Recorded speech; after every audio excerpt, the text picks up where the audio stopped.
Hey, it's Lindsay and you are listening to Real People Real Estate, where we sit down and chat with real people right here in Western Massachusetts doing awesome things in real estate, whether they're realtors, investors, homeowners, property flippers, whatever else is going on. You hear about it, you want to do it, you can do it right here too. So today I am with an awesome friend, an awesome person, Tom Crossman. How are you doing today, Tom? I'm doing well. Thanks. We for made asking. it. We made it. How are you today? We're here on the stage. Good. Good. Everything's good. So Tom and I met, I don't know, 15 almost. I'm scared to even say the number. Somewhere between 10 and 15 years ago, because we're still only 25. And we were doing a young professionals group, which, by the way, for anyone listening who used to be a part of that, we're gonna liven that group up again. But Tom, as far as the bio goes, I mean, you've owned and managed properties for how many years now? At least 20? Yes, yeah. So Okay. About 21 years. Which Yep. is weird, again, because you're only 20. Yeah, yeah. You know, starting at 4 years old, and yeah. Totally, yeah, it happens. And you were pretty modest in your bio, and you pretty much only told me that information. But I happen to know, in addition to the Young Professionals Group, you have served on so many boards and committees and heavily active in the community, especially in Amherst.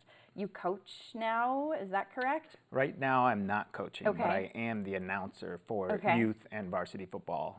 Ooh, now everybody knows the person behind the mic Yes. is right here. Yes, Awesome. I am nicknamed The Voice, so That's I great. am the voice of the booth for Belchertown, Granby, Amherst youth football, and Amherst varsity. Yep. Okay, perfect. There you have it. So yeah, Tom, you've done so much for the community, and thank you for always doing that. So I have a lot of questions I want to know about property management that I know you'll be able to answer today. But to start off with, you have, as I remember, a really cool story about how you ended up buying your own first home. Do you mind starting off with that? Diving right in? I don't mind. Yes, I was 23 years old when I purchased my first property, and it wasn't necessarily something that happened overnight. As a kid, the favorite game was Monopoly. Played hours and hours of Monopoly. Had a best friend that we were going to own a hotel. I drew the blueprints when I was 12 years old. Wow. I do not still have those blueprints. Oh, I was going to say, let's make it happen. Yeah. But when I was 19 years old, my father had given me a book called The Automatic Millionaire, written by David Bach. And that was the book that provided me kind of some guidance to how do I save money for my first purchase? Because when I graduated high school, I told my father I was going to buy a house when I was 23. Wow. But I didn't know how, I didn't know what that looked like. So after reading The Automatic Millionaire, I started putting 10% of my paycheck away, out of sight, out of mind. Yep. And so it came to, I was approaching my 23rd birthday. Yep.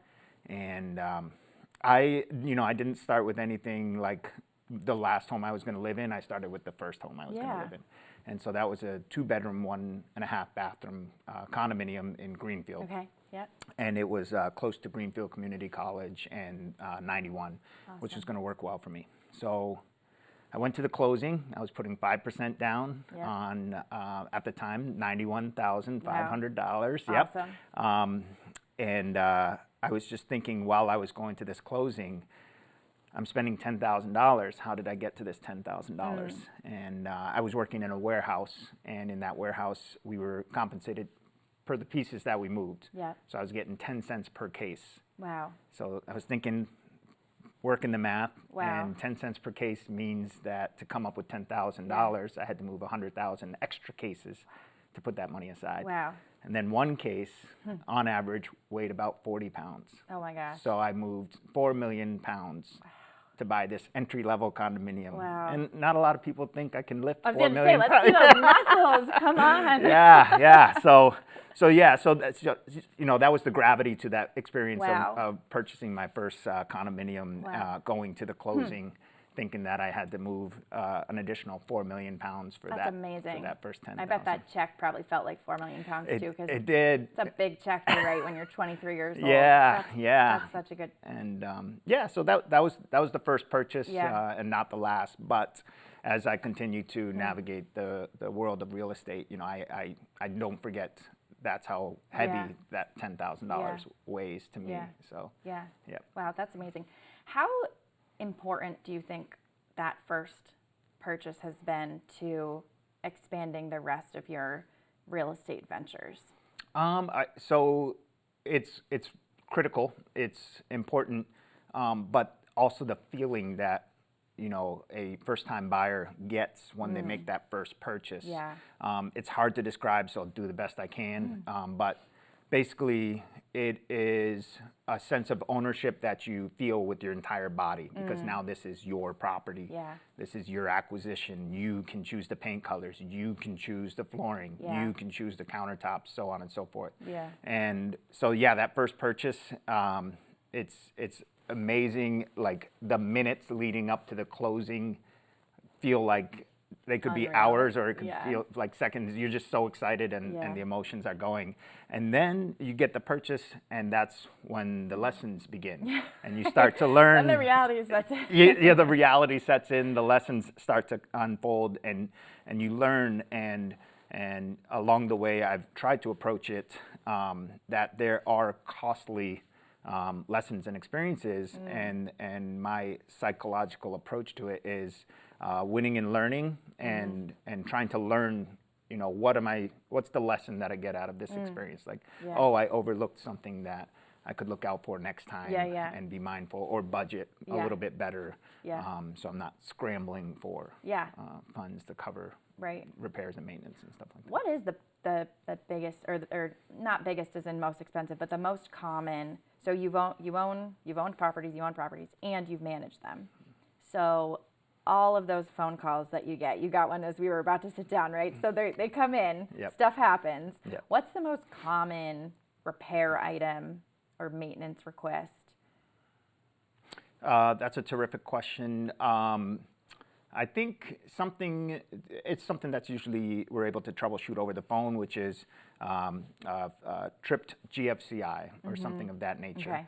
And there's a lot of people that are unfamiliar with the electrical outlet Okay. that may trip, and there's a reset button.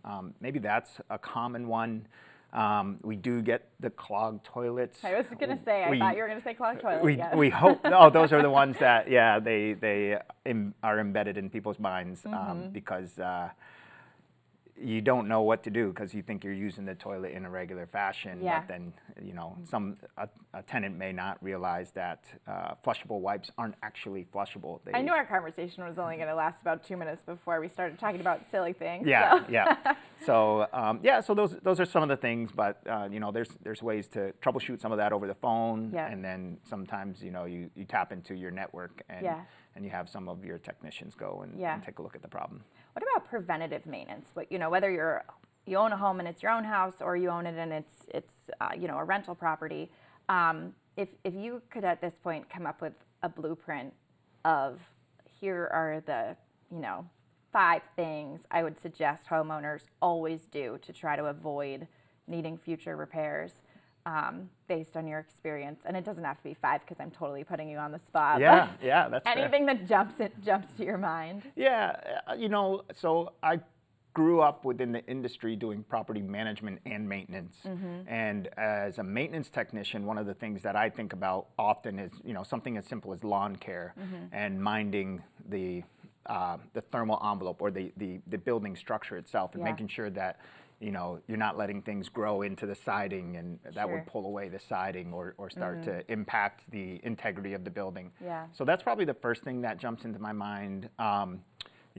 Older homes can be tricky. You start to learn about some of the building material that they used to use. An example, knob and tube. We live in New England.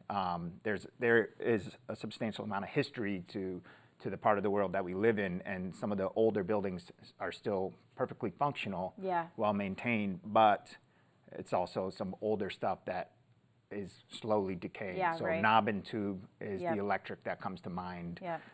They use that in construction between about 1890 to 1920. Yeah. So a lot of people learn about that Yeah, for their yeah. first purchase. Right. It impacts insurance, impacts a lot of things. Yeah, exactly. Yeah, that's very true. Being mindful of trees that are growing near the building, and then just keeping an eye on radiators or cast iron. Those are building materials that can fail at inconvenient times. Yeah. And I wish the problems happen Monday through Friday, Yeah, 9 to 5, Right. but it tends to happen more so when people are at the house, Yeah. and that's when they notice it. So Yeah. that's why we got to be prepared to communicate at any hour of the day. Right. Yep. Yeah. I had a radiator that one in a house I lived in it actually a while ago, and it just started exploding at it was probably like 11 o'clock at night, and I hadn't had, well, that's not true actually. I had another house with a radiator like that, although it didn't explode. This one did. So there was like brown water going all over the living room. Yeah. And that was definitely a late night phone call. Yeah. Maybe to add on to that in terms of preventative maintenance and the question about preventative maintenance, I really like to have my heating system serviced annually. There are some people Wish I had done it that time. Yeah. Hindsight's 2020. Yep. There are people who try to mitigate some of the cost of owning the home and might do it by every other year.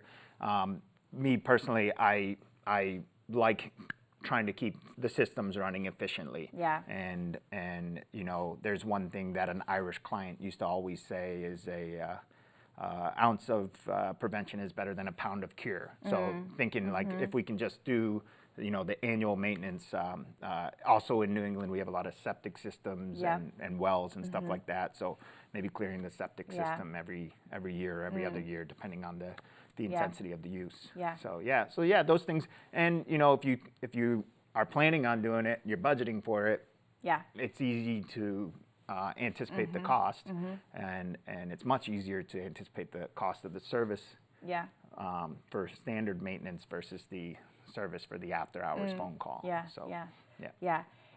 As I'm listening to what you're saying, I'm just thinking about it feels like there's been a little bit of a shift, at least from home buyers through my experience in my other hat when I'm not hosting a podcast, helping people with their mortgages, where buyers seem to kind of want a forever home right off the bat in some ways. And just listening to what you've been talking about, building, from this first condo that was 90 something thousand, and also budgeting for maintenance and repairs, and you're talking about items that are what a lot of people don't think about or don't want to think about, the systems, right? The electrical, the utilities, the heat, the landscaping, but not in the pretty way, right? Like is there a tree that's gonna drop a limb on my house? And I just think it's just an observation really, but it just made me think that you've been successful in building all of this, because I think you sort of strategically did it. Did you know that? I mean, did you have this plan when you bought that first condo? Were you thinking then, I want another rental or another property, or I want to be a landlord, I want to property manage? Was that in the cards at that point? That's a terrific question. I mean, when I was 23, I bought the first condo. That was only 11 years after I drew a blueprint for a hotel that I was going to own. But no, realistically, I wanted to stay in the Amherst area. Yep. Family is the number one priority for me. Yeah. And that's where my family is. That's where my home is. That's where my roots are. Right. And I was trying to think of the economic opportunities, and in the Amherst market or the Five College market, academia is the number one employment opportunity. I didn't like school, so I learned to appreciate school, but so I had to think about like what are the other things that I could do, and I used to push the 22-inch mower for the family. I did the lawn care, the fall cleanup, the spring, maintenance, stuff like that. So I gravitated towards the maintenance services. Also, part of my background, I did a program called Habitat for Humanity. I did that after high school in the greater Miami area. So I had contributed on 26 different homes, start to finish. Wow. So I could see everything from setting the stage for the forms to pour the concrete, all the way to the finish work. And so I was familiar. I wasn't fluent with any of those. What time period was that over? So I was in 18 years old when I did Pioneer Valley. Habitat for Humanity. And so that's the early 2000s. Yeah. And so the funding for that was Hurricane Andrew relief. Wow. And so there was a lot of money, down there. So I did it through a program called AmeriCorps. Oh, yeah. Okay. And yeah, so that helped expose me to everything, and kind of enlighten me to buildings, and then my strength in school was math and science, and so the math behind evaluating acquisitions and stuff of that nature kind of felt normal to me, and it may be intimidating for a lot of people. Sure. To me, I was the kid that was asking for extra math homework, so it was exciting for me. Yeah. Yeah. So return on investment and all that comes more easily. Yep. Yeah, it is. It's like learning another language sometimes. Yep. That's amazing. When you look at a property and you're thinking about, is this property going to work out? Let's say that it's from the side of a landlord perspective. What's, do you think, the most crucial aspect of that property? So you can start with the listing itself, and then because I've I have chinks in my armor because I've been battle tested. I've represented a lot of owners, seen the properties that are available, kind of gotten a sense of what the age is of the home, what are the vulnerabilities of said home, like what was overlooked. But it'll all start, you kind of try to create a funnel, and you start from the very basic is looking at what is the listing price and what's the rent or potential rent for said property. And then start to evaluate, does it make sense to even pursue? And then the next step is to start to look at the integrity of the building and try to calculate what are some capital expenditures that might come up that we need to be mindful of when we're budgeting for taking down a property. So that's kind of the first few steps. The first level of the funnel would just to be, do the numbers work on the surface? And then we're going to pop the hood and look at the engine. Probably go through kind of those similar things that you had answered when I asked about common maintenance and what's most important. So systems and structure and roof and all the important pieces. Exactly. Not so much the HGTV setup of the countertops and all that stuff, right? And we'll get there eventually. Yeah, that's the fun part, absolutely. But you got to start. You think about the mechanics of the building, and is this going to be an adequate shelter or home for somebody? And make sure that we're looking at everything from the foundation to the roof, as you mentioned. How has the rental market been most recently? And you're covering mostly Amherst and surrounding areas? Yes, we're based in Amherst. I've been managing in that. That's the community I grew up in. That's where I wanted to participate in. Most of your expertise. But mostly Hampshire County. It's a great question because the answer to the question today in 2025 is different to what the answer would have been in 2011. Or maybe even today compared to tomorrow, because we never know. That's fair. That's fair. Lending rates are changing. They're coming down. So the short answer is that because we haven't built as much since the great financial crisis of 08 and 09, the inventory is just not there to support the demand that's there. And so properties are selling for a little bit more of a premium. The state of Massachusetts as a whole is one of the most expensive states, with a median price of $707,000. To put that into comparison, Florida is probably close to $436,000, so almost twice as much as some of these other popular locations. So the numbers in terms of pursuing them as an investor, the numbers don't seem as attractive as they were 5 years ago, 10 years ago. And I can run the numbers with the same formulas all along. And today, the number of properties that are interesting from an investor standpoint is it's a smaller pool. Sure. And you've written some, at least I know I've at least read one, and I'm sure you've written more editorials on the housing market in general. And I'm really curious to put you on the spot and just kind of hear your viewpoint on things now, because you just said extremely low inventory, high demand. It's tough for people. I meet with people who are from all different walks of life when I'm talking to them about mortgages, and it's disheartening in the last few years, especially where people who 5 or 10 years ago, well, maybe more like 7 to 10 years ago, would have had no problem buying a house because our median home price was $290. Now it's, north of 500. What do you think about this landscape here? And do you see any solutions to our inventory challenge? Oh, sure. That's a great question because it's something that I think about on a day-to-day basis, being in the community and working in the community in real estate. Yeah. I think that there are a number of projects in the pipeline that will satisfy some of the appetite for housing. However, when we talk about this in meetings and in rooms where people are trying to figure out solutions, maybe a common thread that comes up is the missing middle. And to go back to one of the points that you made, that people look for their first purchase to be their forever home. Sometimes that's hard, and I think buyers may need to accept the fact that maybe they should pursue their home for now, Right. and maybe something that works for the chapter that they're navigating, Right. which could be 5 to 7 years, Right. and and enjoy the benefit of the appreciation of the asset that they've purchased, and then sell for the next chapter that they're going to. So in terms of the landscape today in Western Massachusetts, I think there's a lot of people that are priced out, and I think there's a number of contributing variables to why that is. The short would be there's an inventory problem. There's a lot of people that want to live in the area, and the inventory is just not keeping up.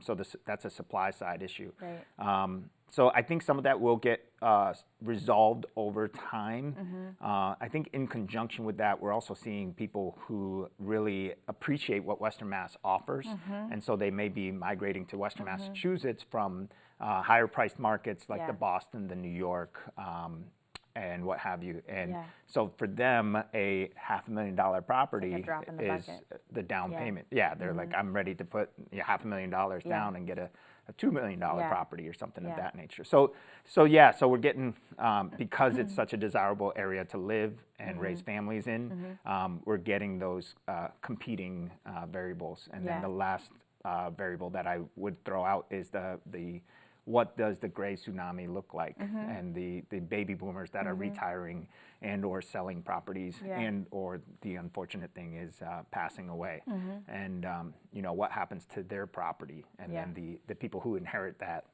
they're getting a large infusion of capital that they didn't have before, but that gives them the opportunity to go and bid on properties with a lot more resources than they had even a year before. That's really, thank you for all the insight. I mean, the statistics are just, when you see median home buying age go from low 20s, in the early 2000s to now it's 38, 39 years old. And even the amount of cash buyers up significantly. It's a big shift. So yeah, I believe it's either 91 or 94 where the average first-time home buyer was 28 years old. To echo what you said, today it is 38 years old. And so it's kind of heartbreaking. I knew when I purchased at 23 that I was it was unusual for someone my age to be purchasing a property, because maybe a lot of people had navigated 4 years of college, so they hadn't had time to put money aside.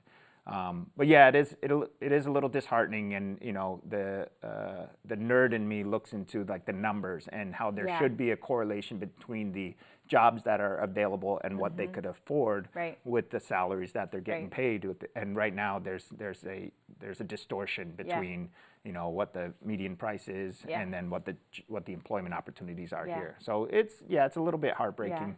And so one of the things that I tried to do to get around that is I sit on the board of directors for the Pioneer Valley Habitat for Humanity, and that to me is creating opportunities for people to catch that break to obtain home ownership, and Habitat does a lot of things to try to grant people access to that high barrier of entry that home ownership is. Great organization. We're doing a build day in October, so I'm excited. I haven't done one. Oh, I hate to even admit that, but this will be my first. So. First and certainly not your last, I'm sure I hope. Not. That's awesome. That's great. Thank you, Tom. We're almost up on our time. I have a few kind of just icebreaker closer. I guess they're not icebreaker if they're in the end, but rapid fire questions for you to wrap up with. Some are kind of fun. They're not difficult. You're not in the hot seat. Don't worry. So what's your earliest memory related to real estate or the idea of owning a home? 5th grade playing Monopoly. Okay, that's Yeah. right. You said you're a big Yeah. Monopoly player. Yeah. Taught you a lot of life lessons. Yep.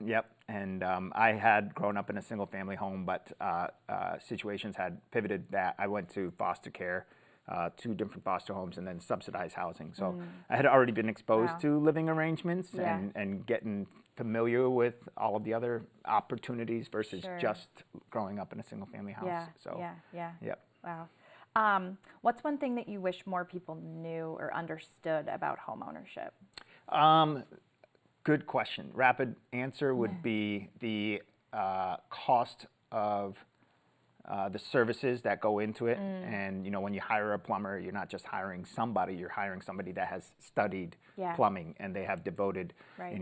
anywhere from 8 to 10,000 hours, which is 4 or 5 years of training just to get ready. And so people, they think that it's expensive to hire some of these technicians, Yeah. but those technicians have paid their dues. Right. And so the price point that they're charging is hiring the adequate expertise. to how much time they devoted to Yeah. the craft. Yeah, Yep. that's important. Favorite room in a house? Oh, kitchen. Oh, everybody's been saying kitchen. Are you kidding me? Kitchen. Yeah. Because you like to cook or just because you patted your belly? Oh and yeah, liked to eat? definitely. Yeah, the weight of my heart is through my stomach. So yeah, Awesome. so I love the kitchen, and the refrigerators even The better. more acute. The refrigerators. What's your favorite meal? Oh, good question. We do. I made an eggplant, fresh vegetables from our garden that we've Awesome. been working on, and that came out really well. But that's I great. do love tacos. Ooh, Yeah. good. Yeah. Taco. Oh, it's Friday. I was going to say Taco Tuesday. Perfect. I Yeah. don't know how I'm still on Tuesday. Yeah. Okay, last question. I feel like this is going to be a hard one for you because you are such a community person. Is there one local business or organization you want to give a shout out to who you really love to support right now? Pioneer Valley Habitat Okay, for stick with Humanity. that. Yeah, Awesome. that's a great question. There are a lot of organizations that I really appreciate. Yeah. And if I had to pick one, it would be Pioneer Valley Habitat. That's great. Yeah. Awesome. Well, thank you, Tom, for being on the show today. Thank you Awesome for to having have me. you, as always. And thank you to our listeners for tuning in to Real People Real Estate. If you were inspired today by Tom's awesome story and you want to be a guest on this show, don't forget to message me. And please like and subscribe and share us far and wide. We'll see you in a couple weeks.